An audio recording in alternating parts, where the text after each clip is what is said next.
Welcome back to another deep dive. It's number 10. Can you believe it? 10 deep dives already. This time, we're going into John Quincy Adams' inaugural address. Yes, John Quincy Adams. You probably know him as the son of John Adams. Right. But get ready to see JQA in a whole new light. What's really fascinating is that even before he became president in 1825, Right. JQA had already made a huge impact on politics. Yeah, he had a crazy resume.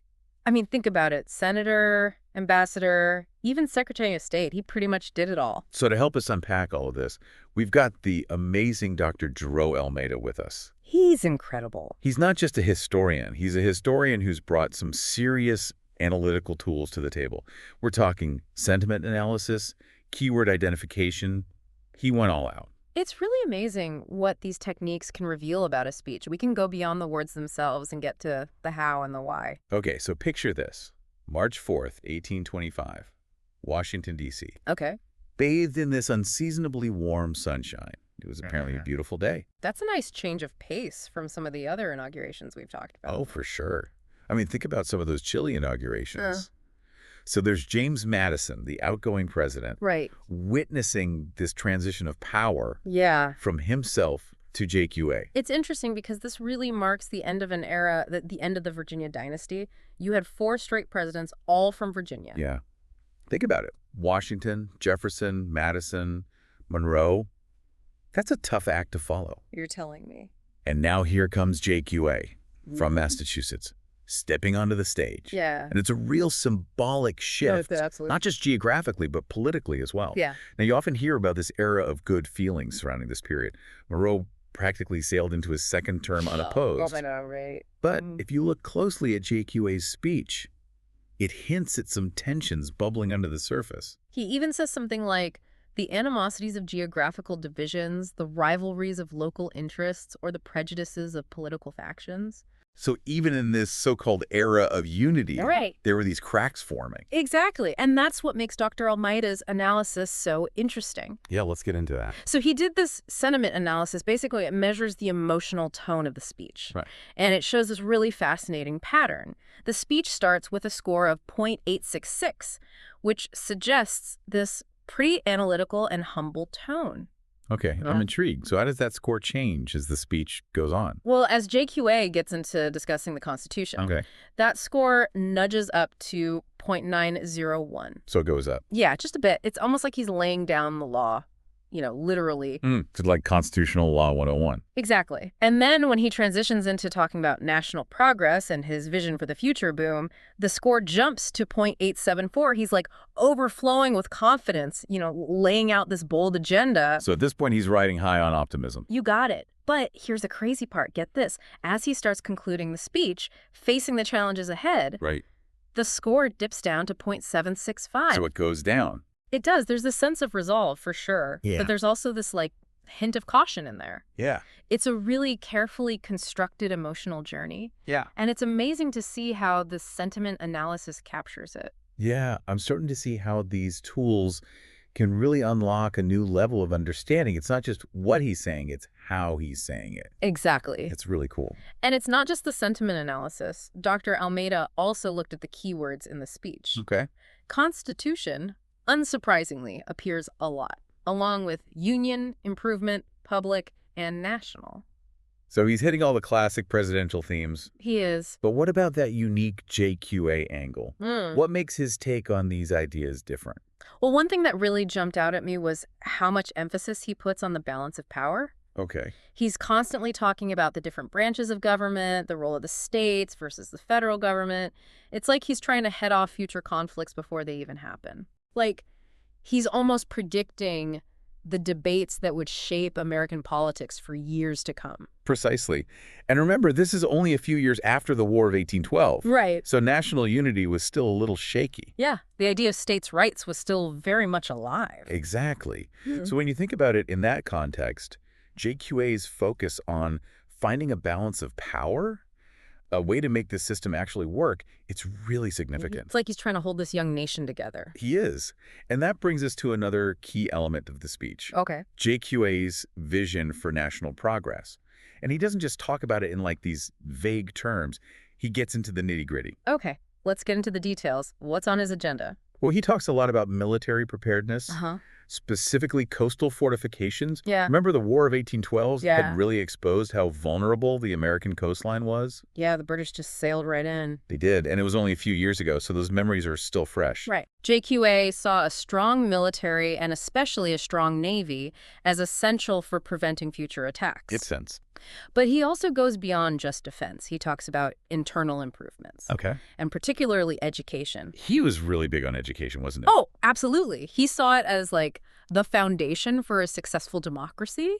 He even throws in this Latin phrase, litteris et artibus, Ooh, fancy. which means by letters and arts. So he's literally quoting Latin in his inaugural address. He is. And that's just a small taste of this attention to detail, this intellectual rigor that you see throughout the whole speech. I mean, it's clear that JQA was a deep thinker, a guy with a big vision for America. Totally. But he was also stepping into a complex world, a world that was changing really fast. Yeah, the U.S. was still a young country trying to figure out its place on the global stage. You've got the Industrial Revolution starting to transform the economy. Yeah. And then there's the issue of slavery, already casting a long shadow over the country's future. So JQA's presidency, it was a turning point, a time of huge promise, but also a lot of uncertainty. And his inaugural address, with its focus on unity, progress, and sticking to the Constitution, Yeah. it gives us this really fascinating glimpse into his vision for navigating these uncharted waters. It does. It feels like we've only scratched the surface here. We have. There's so much more to unpack, so much more to learn about John Quincy Adams and his unique role in American history.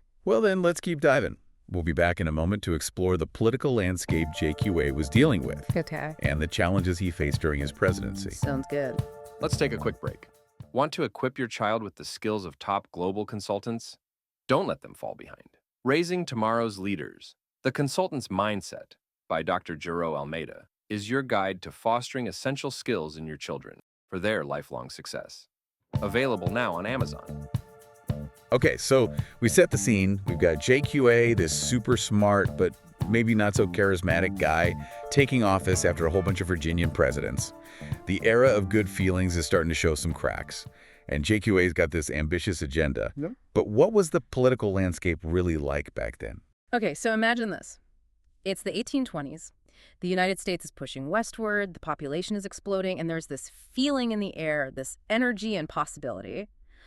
But at the same time, there are these serious divisions bubbling under the surface. Right, like we were talking about, there's this huge issue of slavery just looming over everything. Exactly. And the two-party system, the way we know it today, it's just starting to emerge. Right. The Federalist Party, which JQA was technically a part of, it's pretty much gone at this point. Wow. And you've got the Democratic and Whig parties starting to form, each with their own vision for the country. So JQA is kind of like a man without a party. In a way, yeah. He's all about a strong national government, but he doesn't really fit in with either of these new parties. I bet that made his job a lot harder. It did. Yeah. And to make things even more complicated, communication was a totally different game back then. Forget about Twitter and instant news. Back then, influence was all about letters, speeches, newspaper articles. It was a much slower, more deliberate process. So political maneuvering must have been a lot more subtle, a lot more behind the scenes. It was. And JQA, with his, intellectual intensity and sometimes his brutal honesty, he wasn't always the best at that kind of game. That makes sense. Yeah. I mean, he had a reputation for being a bit distant, even a little arrogant sometimes. Not exactly the type to win people over with charm. Right. And that probably made it even tougher for him to build support to make those alliances that you need to get things done in politics. But he still managed to make some progress on his agenda, right? He did. And internal improvements were a big part of that. He was totally convinced that better infrastructure, roads, canals, better transportation, that was the key to connecting the country and boosting the economy. This was something he talked about a lot in his inaugural address, right? Absolutely. And he believed that the federal government had a responsibility to invest in these projects. But that wasn't a very popular idea, was it? Not at all. There was a lot of pushback from people who thought that kind of spending went beyond what the federal government should be doing. They thought it should be left up to individual states. It sounds like we're already seeing some of those classic American political debates starting to take shape. Exactly. States' rights versus federal authority. It's a theme that just keeps coming up throughout American history. And JQA's push for internal improvements really brought those tensions into the spotlight. It's crazy how these historical debates connect to issues that we're still dealing with today. I know, right? And speaking of things that haven't changed much, let's talk about JQA's passion for education. Right. Education was like his guiding star. He really believed it had the power to change lives, to make society better. He did. He thought it was absolutely essential for a healthy democracy, for citizens to be informed and engaged. Imagine him in the middle of all this political chaos, holding onto that vision of a smarter, more enlightened America. He really pushed for public education. He thought every kid, regardless of their background, deserved access to knowledge. That was a pretty radical idea back then, wasn't it? Oh, yeah. Most people saw education as a private matter, not something the government should be involved in. So, of course, he faced opposition.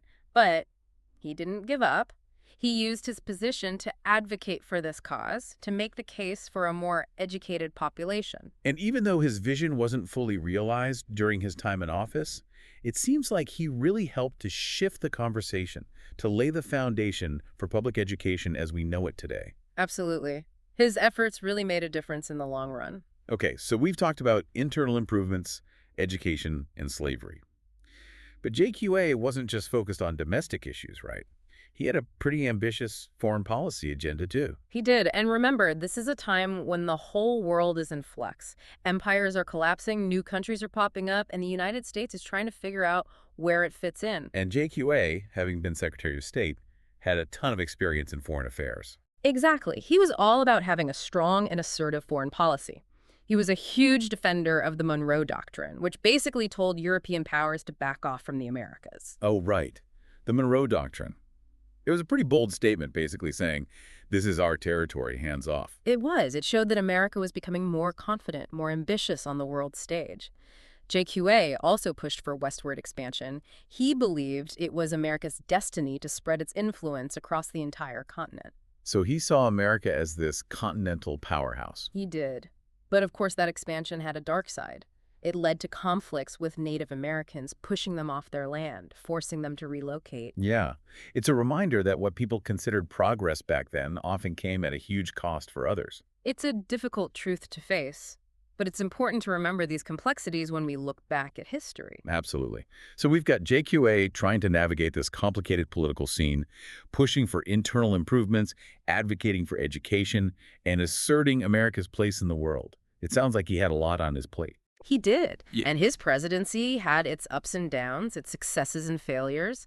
But through it all, he never lost sight of his vision for a stronger, more unified, and more progressive America. And his inaugural address gives us this amazing window into that vision. It does. And it also tells us a lot about the man himself, his brilliance, his struggles, his flaws. Okay, so let's talk about that. What were some of the contradictions that made JQA so interesting?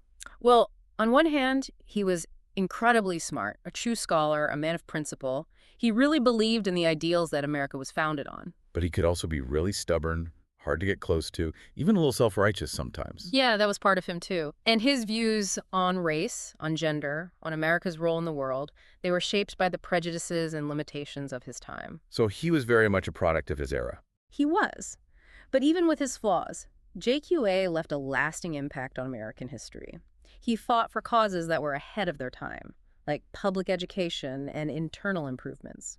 He stood up for America's interests on the world stage, and he grappled with the issue of slavery, even if his solutions weren't perfect. It's fascinating how we can admire these historical figures for some things, but also criticize them for others. They were complicated people who made both good and bad choices. Exactly. And it's our job as historians and as citizens to try to understand them in all their complexity. Well said. Okay, so we've talked about JQA's vision, the political landscape, and the man himself. But there's one big issue that we've mentioned but haven't really dived into yet. Yeah. Slavery. Yeah, it was this huge open wound in the nation's heart. And JQA couldn't ignore it, even if he wanted to. He inherited this legacy of compromise. Even the Constitution itself protected slavery. Can you imagine the pressure he must have felt? To uphold the law, but also knowing how deeply unjust it was. And remember, he was personally against slavery. He recognized its cruelty. He saw it as a stain on America's soul. He did, but he was also a pragmatist. He believed in gradual change, not a sudden revolution. So how did he approach this issue? He advocated for emancipation, but he also supported colonization. It was a solution with serious flaws.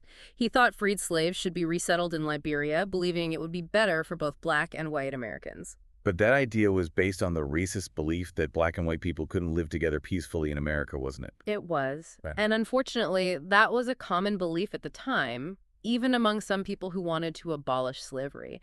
The idea of racial equality was still a long way off for a lot of people. So JQA's approach to slavery shows both his moral compass and the limits of his understanding. Exactly. He wrestled with this issue throughout his career, both as a diplomat and as president.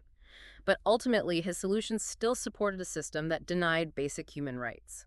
It's a tough reminder that even people who fight for justice can fall short. And it shows how important it is to keep questioning our own beliefs, to confront our own blind spots. Well said. Okay, so we've looked at the complexities of JQA's views on slavery. Now let's shift gears and get back to his support for education. Right. Like we mentioned earlier, education was really his guiding principle throughout his life. He truly believed it had the power to empower individuals and make society better. He did. He saw it as the foundation of democracy. You can't have an informed and active citizenry without it. Imagine him, amidst all the political turmoil, holding on to that vision of a smarter, more enlightened America. He really pushed for public education. He believed that all children, no matter their background, deserved access to learning. That was a pretty bold stance at a time when education was mainly seen as a private matter, not a responsibility of the government. Absolutely. Of course he faced pushback, but he kept fighting, using his platform to advocate for education and to argue for a more informed citizenry. And even though his vision didn't come to fruition completely during his presidency, it's clear that he helped to change the conversation, to set the stage for the growth of public education in America. Definitely. His efforts planted the seeds for real change down the line. Okay, so we've talked about internal improvements, education, and slavery, all important parts of JQA's domestic agenda. But let's not forget about his influence on foreign policy, specifically his role in shaping the Monroe Doctrine. Yes, the Monroe Doctrine. It's been a cornerstone of American foreign policy for centuries. And although it's named after James Monroe, JQA was a major force behind it. He was Secretary of State at the time, right? That's right. And his influence is all over this bold declaration. It was a clear warning to European powers: stay out of the Americas. Imagine him crafting the statement, asserting America's dominance in the Western Hemisphere. It was a strategic move designed to protect American interests and expand its influence. And it worked, didn't it? The Monroe Doctrine became a cornerstone of American foreign policy, and it's still relevant today. It is, although its interpretation and application have evolved to fit the changing world. But the core idea that the Americas are off-limits to European colonialism, that part hasn't changed. So JQA, through his work on the Monroe Doctrine, helped to shape America's role in the world. Absolutely. He envisioned a country that wouldn't just protect its own interests, but would also champion liberty and self-determination for other nations in the Americas. It was a vision of American power and influence, but it wasn't without its problems. Right. The Monroe Doctrine could be used to justify interventions that weren't always in the best interests of those being protected. It shows that even foreign policies that start with good intentions can have unintended consequences. Definitely.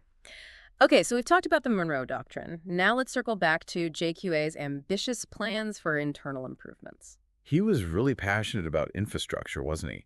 He believed that roads, canals, and railroads could connect the nation and drive economic growth. He was. He saw it as a way to create a stronger, more unified, and more prosperous America. He dedicated a lot of his inaugural address to these plans, didn't he? He did, and he was convinced that it was the federal government's duty to invest in these projects.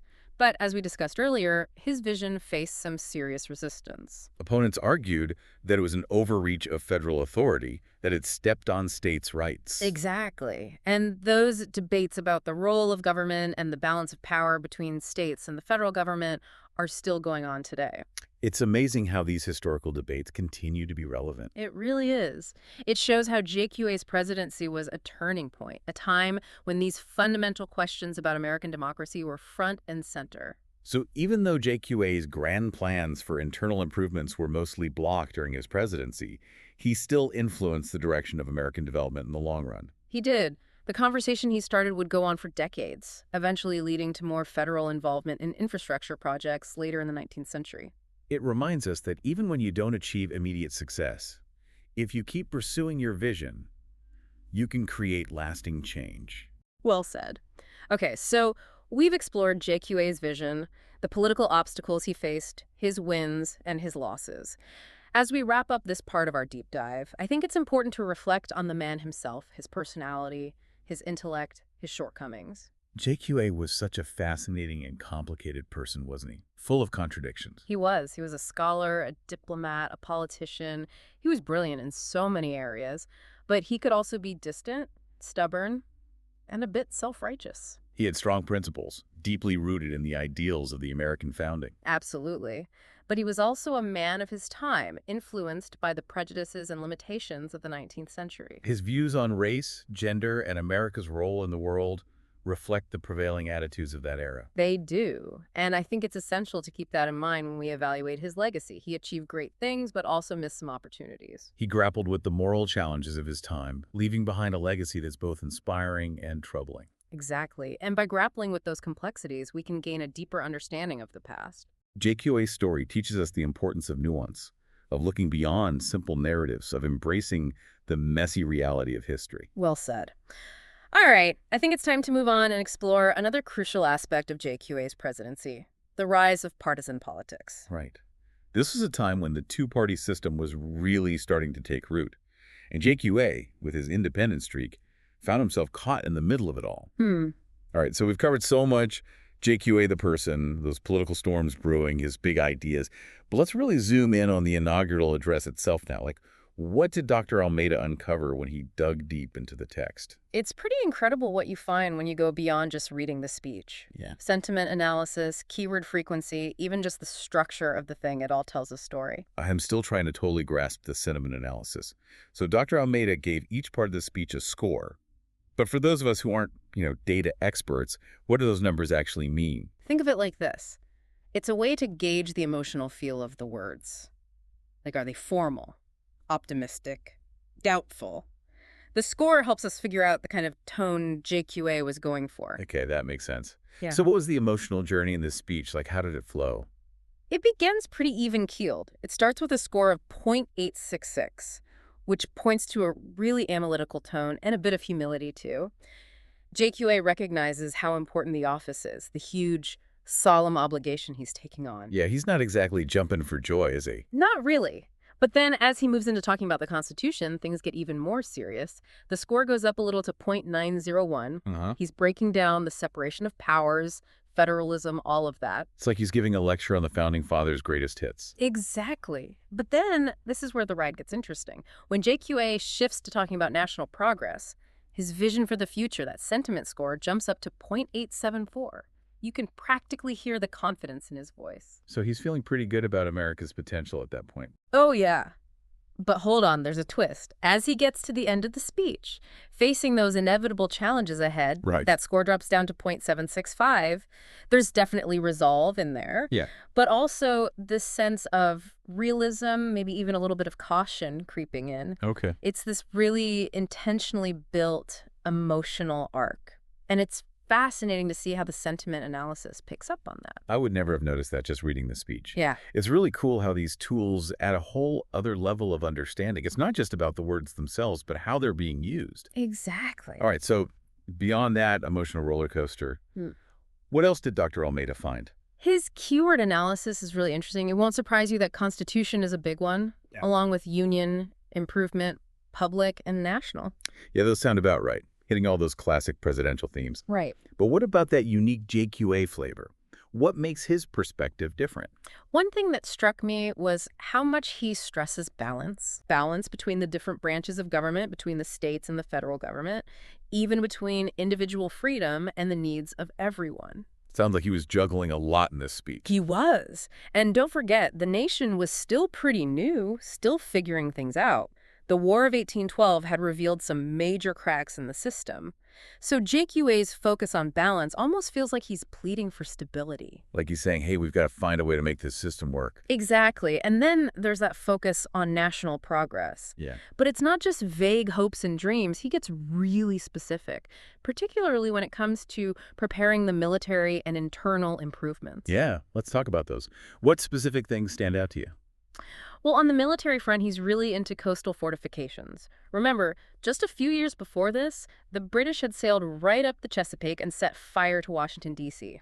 Ouch. Yeah, that had its sting. It did. JQA saw a strong military, especially a strong navy, as crucial for protecting America both here and on the world stage. So he's thinking about big picture national security. Right. And with internal improvements, he's all about roads, canals, infrastructure to link the country together and get the economy booming. But that wasn't a universally popular idea, was it? Oh, no. Lots of folks saw that as the federal government overstepping it for a unified and prosperous nation. It's kind of wild how many of these debates from 200 years ago were still relevant today. I know. It just goes to show how crucial JQA's presidency was this time when these fundamental questions about how American democracy works were up for debate. So even though JQA's big plans for internal improvements were mostly blocked during his time as president, he's... Well put. All right, so we've explored JQA's vision, the political challenges he faced, his victories and defeats. As we wrap up this deep dive, I think it's important to just think about the man himself, his character, his intelligence, his flaws. Yeah, JQA was a really fascinating and complex figure, full of contradictions. He was this scholar, diplomat, politician. He excelled in so many areas, but he could also be distant, stubborn, prone to being a bit self-righteous. Yeah. You know? He was a man of principle, though, deeply devoted to the ideals at the heart of America's founding. He was. But he was also a product of his time, shaped by the prejudices and limitations of the 19th century. His views on race, on gender, on America's role in the world, they all reflect the common thinking back then. They do, and I think it's important to acknowledge that when we consider his legacy, he accomplished a lot, but there were missed opportunities too. He wrestled with the big moral issues of his era, and he left behind a record that's both inspiring and troubling. That's right. And it's by engaging with that complexity, with all those different sides, that we can really get a better understanding of the past. JQA's story reminds us that it's important to look beyond the simple stories, to embrace how messy history really is. Well said. So as always, we encourage you to keep asking questions, keep exploring, keep digging deeper. JQA's world and the legacy he left behind are out there waiting to be discovered. Thanks for joining us for this deep dive into John Quincy Adams and his inaugural address. We'll be back soon with another fascinating episode. Until then, keep those brains buzzing.